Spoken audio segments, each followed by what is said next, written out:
ஆரம்பத்துல சோர்வா இருந்தீங்களே அபி, இப்போ உற்சாகமாயிட்டீங்க போல. டெண்டர்ல ஒரு 3000 ரூபாய் டிஃபரன்ஸ் வச்சு அப்படியே கான்ட்ராக்ட் அள்ளிட்டீங்க. அதுக்கும் புனக்கு தானே? எப்படி அபி எல்லா உணர்வுகளையும் இவ்வளவு ஈஸியா அடக்கிக்கிறீங்க? சந்தோஷமும் துக்கமும் மனசு வெடிக்க வெளிப்படுத்துறது தானே நம்ம டைப்பு. கங்கா அப்படின்னா அபி இப்படிதான்.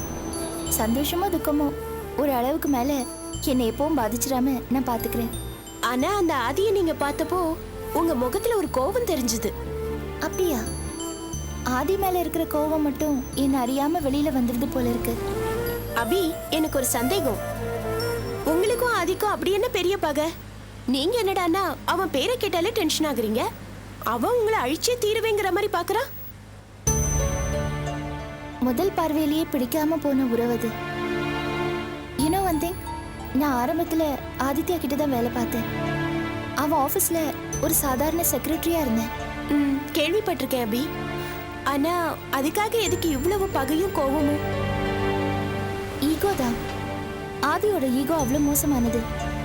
அவன்கிட்ட வேலை பார்க்கும்போது என்னை அவமானப்படுத்திட்டே இருப்பான். அவனால அவமானப்பட்ட ஒருத்தி இப்போ அவனுக்கு எதிராக நின்று ஜெயிக்கிறத அவனால தாங்கிக்க முடியல. அதான் இவ்வளவு கோவமும் வெறுப்பும் என் மேல. சரி, வேலை பார்க்கறப்போ அவமானப்படுத்தினான்னு சொன்னீங்களே, ஒரு ஸ்டாஃப் எதுக்கு இவ்வளவு தூரம் இன்சல்ட் பண்ணணும்? அதான் எனக்கும் புரியல. ஏதோ விட்ட குறை தொட்ட குறையோ இல்ல முன்ஜென்ம பகை ஏதாவது தொடருது போல இருக்கு. அவனோட ஒவ்வொரு வார்த்தையும் செயலும் என்னை எவ்வளவு அவமானப்படுத்திருக்கு தெரியுமா? அப்படிதான் ஆபீஸ்ல ஒரு தடவை இந்த கம்பெனில இருக்கிற மீதி 30% ஷேரை நான் எடுத்துக்கிறேன். நீங்க இந்த கம்பெனி விட்டு வெளியே போயிடணும். That's it. வாங்க சார் போலாம். நான் வேற இடத்துல வேலை தேடும்போது கூட தொல்லை கொடு. No chance. No chance. வேலை கிடைக்காது. இனிமே நீ கேர் ஆஃப் பிளாட்ஃபார்ம் தான். வீடா போய் ஊர்கா வைக்கலாம். அதுக்கு தான் நீ லாயக்கு. ஆமா, நான் உங்களுக்காக தான் விட்டு கொடுக்க. பொண்ணு நான் பயந்து ஓடிடுவான்னு நினைச்சீங்களா? மாட்டேன். பொம்பளைக்கும் ஆம்பளைக்கும் மூளை பலமும் சரி மன பலமும் சரி ஒரே அளவுல தான் இருக்கு. அதுல நீ மட்டும் என்ன பெரிய கொம்பா? போலீஸ் ஸ்டேஷன், கோர்ட், ஜெயிலுன்னு நான் பார்த்த அளவுக்கு நீ ஒன்னும் பார்த்ததில்லை மிஸ்டர் ஆதி. ஏன்னா you're born with a golden spoon. எவ்வளவு கஷ்டங்களை அனுபவிச்சிருக்கேன் தெரியுமா உங்களுக்கு? மை காட், கேக்குற எனக்கே இவ்வளவு கோவம் வருதே. நீங்க எப்படி எல்லாத்தையும் பொறுத்துக்கிட்டீங்க? என்னாலலாம் இப்படி சிரிக்க முடியாது அபி. உங்க இடத்துல நான் இருந்திருந்தா அவனை கொலைய பண்ணிருப்பேன். உங்களை மாதிரி அமைதியால இருந்திருக்க மாட்டேன். கொலை பண்ணிருப்பீங்களா? கொன்னுட்டு ஜெயிலுக்கு போயிருப்பேன். மொத்த வாழ்க்கையும் அதோட முடிஞ்சிருக்கும். இப்ப ஆதிக்கு சமமா நான் உட்கார்ந்த இடத்துல உட்கார்ந்திருக்க முடியாதுல்ல? இப்ப நான் அவனுக்கு தர்றதுதான் பெரிய தண்டனை. நான் ஒவ்வொரு தடவை ஜெயிக்கும் போதும் அவன் கொஞ்சம் கொஞ்சமா குறுகுறானே, அதை விட பெரிய தண்டனைய வேற யாரால தர முடியும்?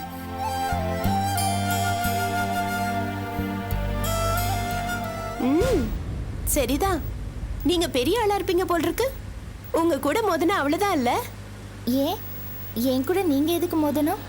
இல்ல, ஆதி இடத்துல என்ன வச்சு யோசிச்சு பார்த்தேன். எனக்கு செஸ்னா ரொம்ப பிடிக்கும் அபி. அதுல அப்படிதான், நம்ம எப்பவுமே எதிராளி இடத்துல இருந்து யோசிக்க வேண்டி வரும்.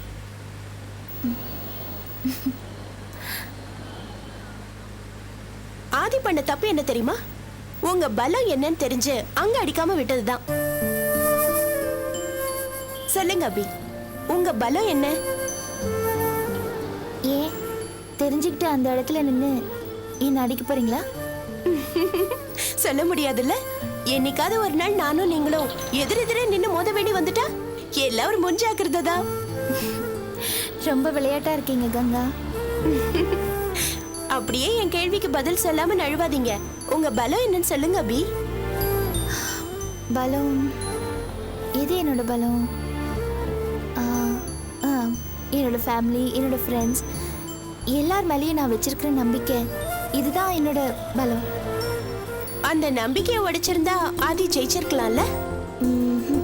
அது யாராலையும் முடியாது கங்கா. என்னோட ஃபேமிலி மெம்பர்ஸ் ஆகட்டும், என் ஃப்ரெண்ட்ஸ் ஆகட்டும், எனக்கு நம்பிக்கை துரோகம் பண்ணவே மாட்டாங்க. அதனால தான் ஆதி மாதிரி ஆட்களால் என்னை ஜெயிக்க முடியல. இனி எத்தனை ஜென்மம் எடுத்தாலும் ஜெயிக்க முடியாது. பாத்தபி, யாராவது புதுசா வந்து உங்களை புரிஞ்சுக்கிட்டு ஜெயிக்க போறாங்க. என் ஃப்ரெண்ட்ஸு, என் ஃபேமிலி மெம்பர்ஸ் என் கூட இருக்கிற வரைக்கும் அது நடக்கவே நடக்காது. Is it so?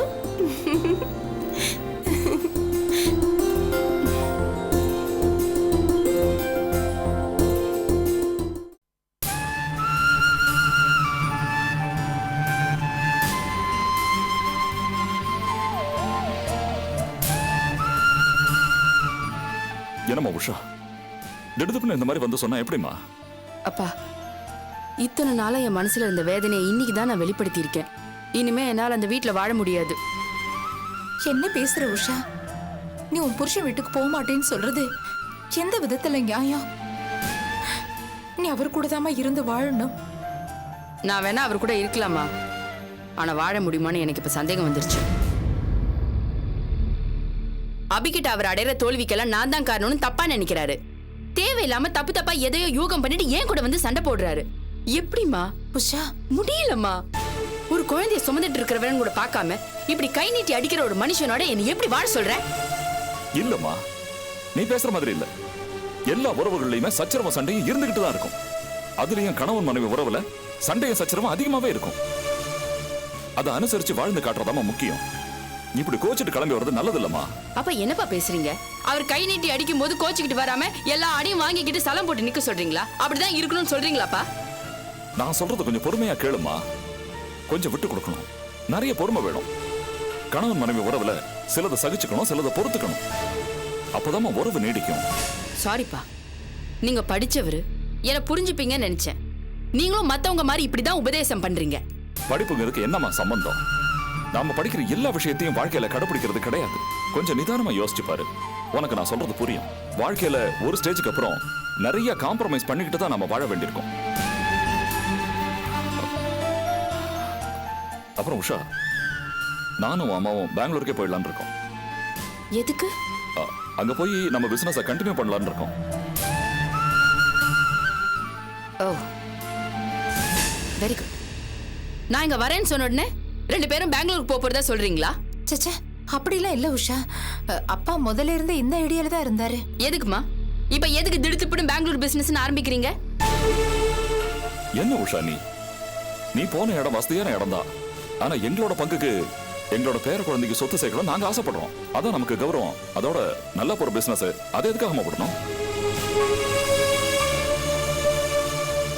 அண்ணி, வாப்பா அர்ஜுன்.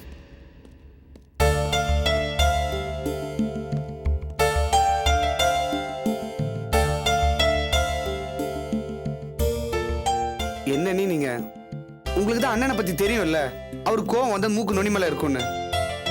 அதுக்காக நீங்க ஏன் கோச்சிட்டு வீட்டை விட்டு வெளியே வரணும்? வாங்க, நீ வீட்டுக்கு போலாம். என்ன வேற என்ன அர்ஜுன் பண்ண சொல்ற? உன் அண்ணன் என்கிட்ட நடந்துக்கிற விதம் அப்படி இருக்கு. அண்ணி, அவர் கோவப்பட்டா நீங்க திருப்பி கோவப்படுங்க, அவர் சத்தப்பட்டா நீங்க திருப்பி சத்தப்படுங்க. அதுக்காக வீட்டை விட்டு வராதீங்க. அது உங்க வீடு அண்ணி. இல்ல அர்ஜுன், அந்த வீட்ல பல சமயங்களை நான் தனிமையை உணர்றேன். ரொம்ப கஷ்டமா இருக்கு. எனக்கு ஆறுதலா இருக்க வேண்டிய உங்க அண்ணனே என்ன கை நீட்டுறாரு. வெறுப்பா இருக்கு அர்ஜுன். அது மாதிரிலாம் நினைக்காதீங்க அண்ணி. நாங்க இருக்கோம், நான் இருக்கேன், அனு இருக்கா, அப்பா இருக்காங்க, பாட்டி இருக்காங்க. நாங்க எல்லாரும் உங்களுக்கு தானே ஆதரவா இருக்கோம். வாங்க, நீ வீட்டுக்கு போலாம். அர்ஜுன், உஷா ரொம்ப மனசு நொந்து போய் வந்திருக்கா. பிள்ளைத்தாச்சி பொண்ணு, இவ மனசு நோக்கிறபடி நடந்துக்கலாமா? உங்க அண்ணன் இவ்வளவு கை நீட்டி அடிக்கலாமா? அது எந்த விதத்துல நியாயம்? தப்புதான். அண்ணனுக்கு அப்பப்போ கோவத்துல புத்தி கெட்டு போயிருது அண்ணி. அதை நீங்க தான் புரிஞ்சுக்கிட்டு அண்ணனை திருத்தணும். எனக்கு எரிச்சல் தான் வருது அர்ஜுன். அண்ணி ப்ளீஸ், அதெல்லாம் மறந்துருங்க. வாங்க, நீ வீட்டுக்கு போலாம். சார், அண்ணி என் கூட அனுப்பி வைங்க. நாங்களாம் இருக்கோம்ல, இவங்க எதுக்காக வருத்தப்படணும்? அண்ணி கிளம்புங்க அண்ணி, ப்ளீஸ். உஷா, என்ன யோசனை? கிளம்புமா? கிளம்புமா. சரி, வெரி குட். அது உங்க வீடு அண்ணி. சரிம்மா, நான் போயிட்டு வரேன். சரி. உடம்பு பார்த்துக்கோ. விளைக்கு சாப்பிடு என்ன? சரிம்மா, வரேன்ப்பா. வாமா. போயிட்டு வா. வாங்க.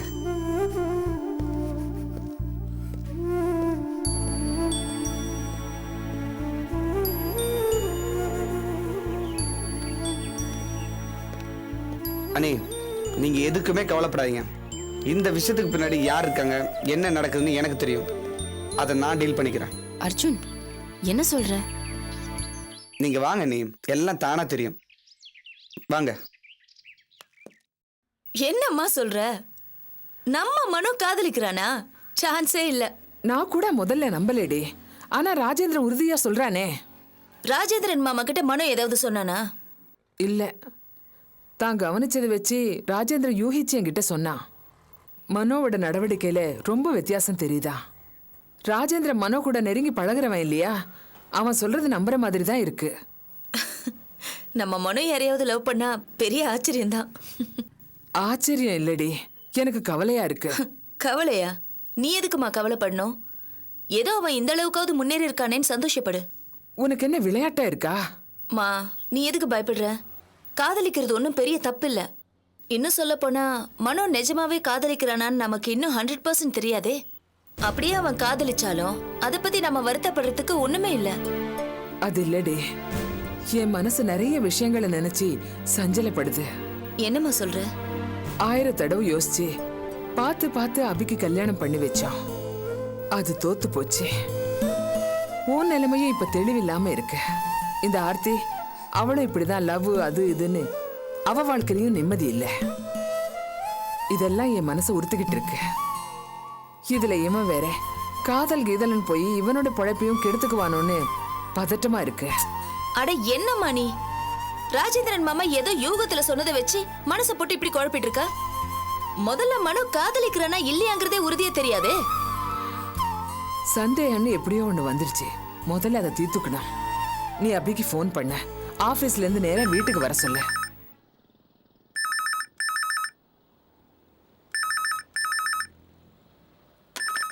ஹலோ. ஆ, அப்படியா? சரி, எப்போ? சரி, ஓகே ஓகே. யாருடி? அபியக்கா ஆஃபீஸ்ல இருந்தா ஃபோன் பண்ணாங்க. அக்கா அவசரமா ஏதோ பிசினஸ் விஷயமா மும்பை போயிடுச்சான். அப்புறம் அவசரங்கிறதுனால இங்க வீட்டுக்கு வராம நேரா ஏர்போர்ட்டுக்கு போயிடுச்சான். கிளம்புற அவசரத்துல ஃபோன் பண்ணிருக்கு. ஃபோன் பிஸியா இருந்ததுனால ஆஃபீஸ்ல இருந்து யாரையாவது ஃபோன் பண்ணி இன்ஃபார்ம் பண்ண சொல்லிருக்கு. சரி. அபியக்கா மும்பை போனது ரொம்ப நல்ல விஷயமா. ஏன் அப்படி சொல்ற? இப்படியாவது அந்த பாஸ்கரோட தொல்லையில இருந்து அக்கா கொஞ்ச நாள் எஸ்கேப் ஆகலாம். அம்மா, நீ மனோகர் விஷயத்தை நினைச்சு மனசை போட்டு குழப்பிக்காத. அது பெருசா ஒண்ணுமே இருக்காது. அபியக்கா மும்பைல இருந்து வந்ததும் அதை பத்தி பேசிக்கலாம்.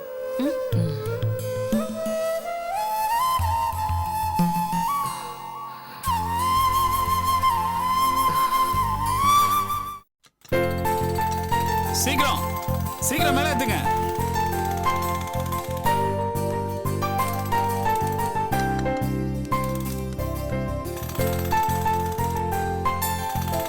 நீ கீழே போய் சிமெண்ட் ஸ்டாக் எவ்வளவு இருக்குன்னு செக் பண்ணிடு. சீக்கிரம் பாப்பா.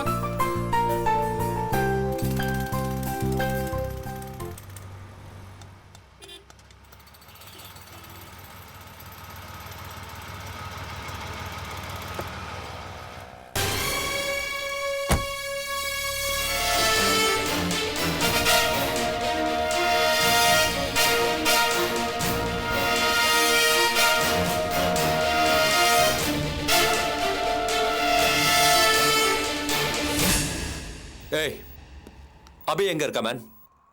என்ன விஷயம்? ஓ, அபி எங்க இருக்கான்னு சொல்ல மாட்டீங்களோ? இல்லங்க, முதல்ல என்ன விஷயம்னு சொன்னீங்க? நான் அபியை இப்பவே பார்க்கணும். சாரி மிஸ்டர் ஆதித்யா, அபி பிசினஸ் விஷயமா மும்பை கிளம்பி போயிருக்காங்க. வாட்? இப்போதான் நான் அபியை டெண்டர் ஆஃபீஸ்ல பார்த்தேன், அதுக்குள்ள மும்பை போயிட்டாங்களா? என்ன பிஸியா இருக்காங்கன்னு பில்டப் பண்றீங்களா? நீங்க ஃப்ரீயா இருந்தா அவங்களும் ஃப்ரீயா இருக்கணும்னு ஒன்றும் அவசியம் இல்லை மிஸ்டர் ஆதி. அவங்க பிஸியாகவும் இருக்கலாம் இல்லையா? ஓ, ஸோ நான் இப்போ சொல்ல நினைக்கிறது உங்ககிட்ட சொல்லணும் இல்ல? சரி, ஆனா நீ போயிட்டு உங்க மேடம் கிட்ட சொல்லு. சொல்லுங்க. லோக் தொல் காப்பியன், நான் கடைசியா ஒன்று சொல்றேன். உங்க 2 பேரோட ஆட்டமும் என்னால சகிச்சுக்க முடியாத அளவுக்கு போயிருக்கு. எப்போதுமே ரொம்ப தான் சோதிக்கிறீங்க. வேணாம், இந்த அளவோட எல்லாத்தையும் நிறுத்துக்குங்க. எதை நிறுத்த சொல்றீங்க? என்ன டிஸ்டர்ப் பண்றது, ஐ மீன் என் பிசினஸ்ல இடைஞ்சல் பண்றது, எல்லாத்தையும் இதோட நிறுத்துக்குங்க. நான் போற இடத்துல எல்லாம் அபி கன்ஸ்ட்ரக்ஷன் குறுக்கு வருது. I just can't tolerate it man. எனக்கு எதிரா எல்லாத்தையும் நீங்க ரொம்ப வேகமா பண்றீங்க. அது சரியில்லை. அது உங்களுக்கே கெடுதலா முடிஞ்சிடும். இது என்ன மிரட்டலா? அப்படியே வச்சுக்கோ. மிஸ்டர் ஆதி, நீங்க இந்த அளவு கீழே இறங்குங்கன்னு நான் எதிர்பார்க்கவே இல்லை. உங்க லெவல்ல இருக்க ஒரு ஆளுக்கு இது பொருத்தமாவே இல்லை சார். அப்படியா? ஆமா சார். பிசினஸ்னா சில போட்டிகள் வரத்தான் செய்யும். சில வாய்ப்புகள் ஒருத்தருக்கு மிஸ் ஆகலாம், அது இன்னொருத்தருக்கு கிடைக்கலாம். பிசினஸ்ல இதெல்லாம் சகஜம் தானே சார்? ஓ, இதெல்லாம் எனக்கு தெரியாதுன்னு நீ சொல்லி தரல. இதெல்லாம் நீங்க தெரியாத மாதிரி நடந்துக்கிறீங்க பாருங்க, அதான் ஆச்சரியமா இருக்கு சார். பிசினஸ்ல போட்டியா இருக்கிறவங்களை மிரட்டுறது எந்த தொழில் தர்மத்திலையும் சேராது. ரவுடித்தனம் பண்ற ஆளுங்க மட்டும்தான் எதிர் குரூப்பை மிரட்டுவாங்க. நாமெல்லாம் கண்ணியமான தொழில் பண்றதை தான் நான் நினைச்சிட்டு. ரொம்ப பேசாத, ரொம்ப பேசாத. உன் மனசுல என்ன பெரிய இவன் நினைப்பா? இல்ல சார், என் மனசுல அந்த மாதிரி எந்த நினைப்பும் இல்ல. பின்ன என்கிட்ட கை கட்டி சம்பளம் வாங்க கூலிக்காரன் நீ. டேமட், இன்னைக்கு எனக்கே புத்தி சொல்ற மாதிரி பேசுற.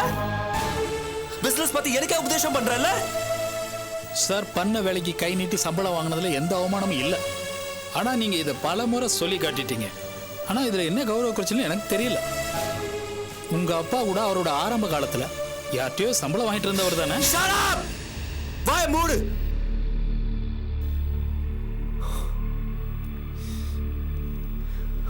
நீ, அபி, உஷா, உங்க 3 பேர் மாதிரி டேஞ்சரான ஆளுங்களை நான் லைஃப்ல பார்த்ததே இல்லை. 3 பேரும் ஒரு காலத்துல என்கிட்ட வேலை பார்த்துட்டு இப்போ எனக்கு எதிராக நடக்கிறீங்க. நீயும் அபியும் நேரடியா எதிரினா அந்த உஷா என் வீட்டுக்குள்ளே இருக்கிற எதிரி. சார் பாவம் உஷா, அவங்க என்ன பண்ணுவாங்க? எதுக்கு அவங்கள கோச்சிக்கிறீங்க? ஏய், நடிக்காத நடிக்காத நடிக்காத மேன். அந்த உஷா தான் என்னோட பிசினஸ் மேட்டர்ஸ் எல்லாமே லீக் பண்ணா எனக்கு நல்லாவே தெரியும். அவளை வச்சு என்ன உளவு பாக்குறீங்களா? Don't do that. You will see the repercussions, man. Sir பைத்தியக்காரத்தனமா பேசாதீங்க. உஷா பாவம், அவங்களுக்கு எதுவுமே தெரியாது. அவங்க கிட்ட நாங்க சரியா பேசுறது கூட கிடையாது. உங்களோட தோல்விகளுக்கு யார் மேலாவது பழி போடலாம்னு தயவு செய்து அலையாதீங்க ப்ளீஸ். போய் சொல்லாத, போய் சொல்லாத. சத்தியமா சொல்றேன், உஷா பாவம், அவங்களுக்கு ஒன்றும் தெரியாது. இந்த மாதிரி குதர்க்கமா யோசிக்கிறத நீங்க முதல்ல நிறுத்துங்க. இது மாதிரி எல்லாம் யோசிக்க ஆரம்பிச்சீங்கன்னா அப்புறம் உங்களை அந்த ஆண்டவனால கூட காப்பாற்ற முடியாது. உங்களை பார்த்தா பாவமா இருக்கு சார். யார பார்த்து யார் பரிதாபப்படுறது? உனக்கெல்லாம் பயம் விட்டு போச்சுல்ல? ஆதி பேசுமா, எதுவும் செய்ய மாட்டேன்னு நினைக்கிறேன்ல? கையெடுங்க சார், எடுங்க. நான் சத்தியமா அந்த மாதிரி நினைக்கல. நீங்க எது வேணாலும் பண்ணுவீங்க. நாங்க அதை அனுபவத்திலே உணர்ந்திருக்கோம். நீங்க அடியால் அனுப்புவீங்க, அப்புறம் பாம்பு வைப்பீங்க, இன்னும் என்ன வேணாலும் செய்வீங்க. இதோ பார், இது வரைக்கும் நான் எதுவும் செய்யல. ஆனா இப்போ சொல்றேன், இது என்னோட லாஸ்ட் வார்னிங். இனிமே என்னோட விஷயத்துல தலையிட்டா நான் செய்யக்கூடாத நான் செய்வேன். புரியுதா? சொல்லி வை அவகிட்ட, சொல்லி வை.